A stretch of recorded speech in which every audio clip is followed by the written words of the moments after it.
Yo, Dalton, look! Pixley's sister! Hey, freak! This is a close practice. The only person who gets to torture my brother is me.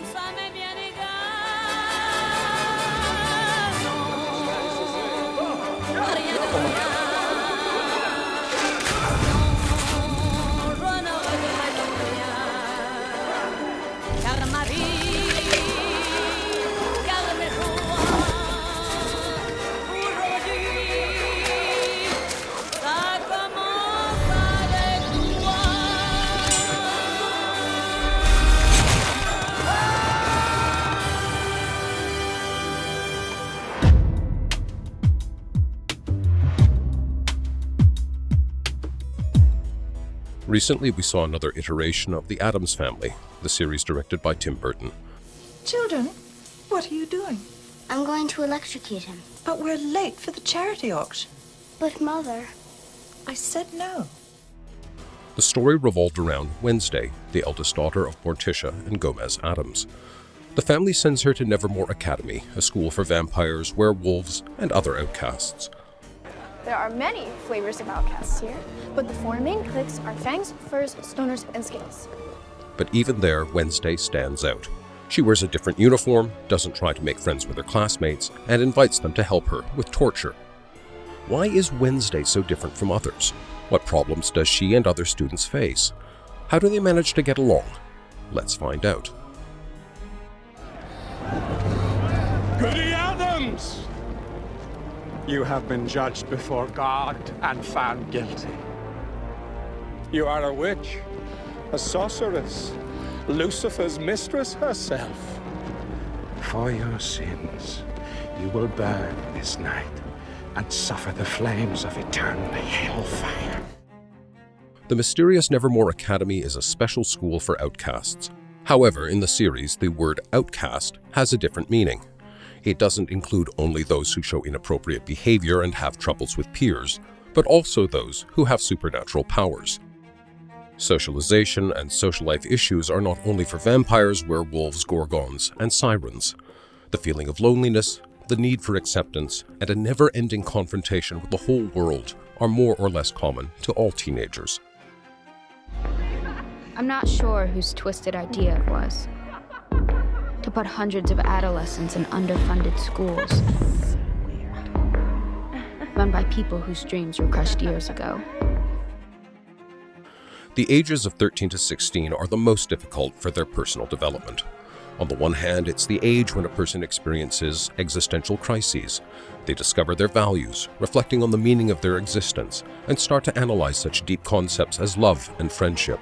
On the other hand, acceptance is critically important for teenagers, especially when communication is based on the principles that contradict their personal beliefs.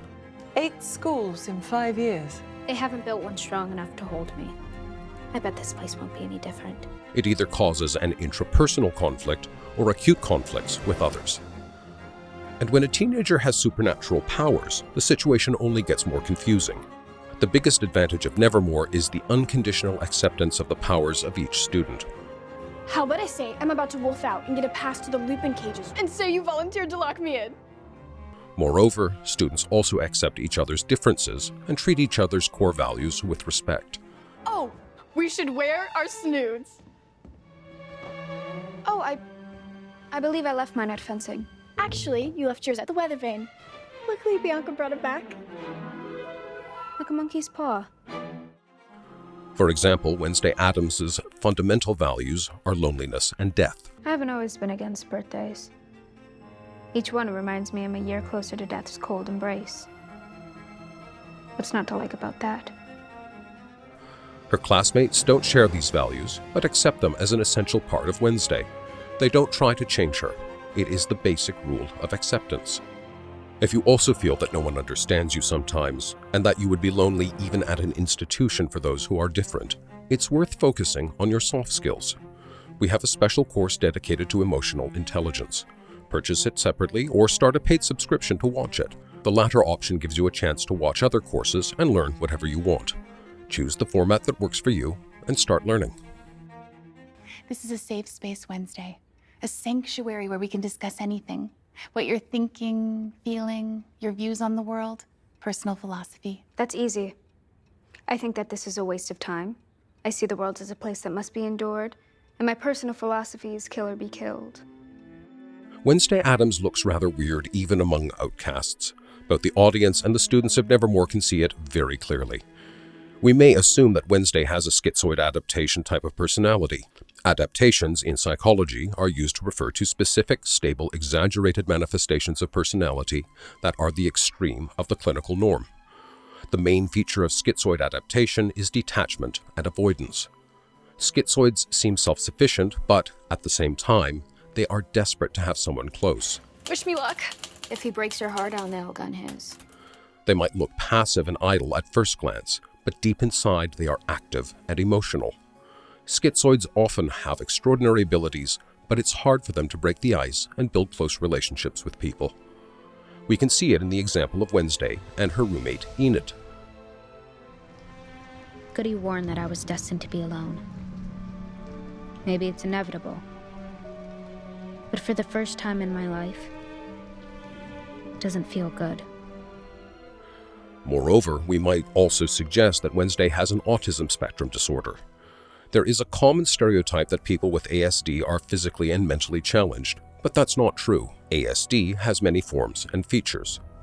The main symptoms are difficulties building relationships with others and understanding others' emotions, intolerance to physical contact, Not a hugger. Got it. disrupted feelings of fear, That is literally how every best friend dies in a horror movie. The faster we search, the sooner you can leave. We can see these features in Wednesday. She can't stand hugs, is willing to risk her life, and seems perplexed when her classmates refuse to help her with torture.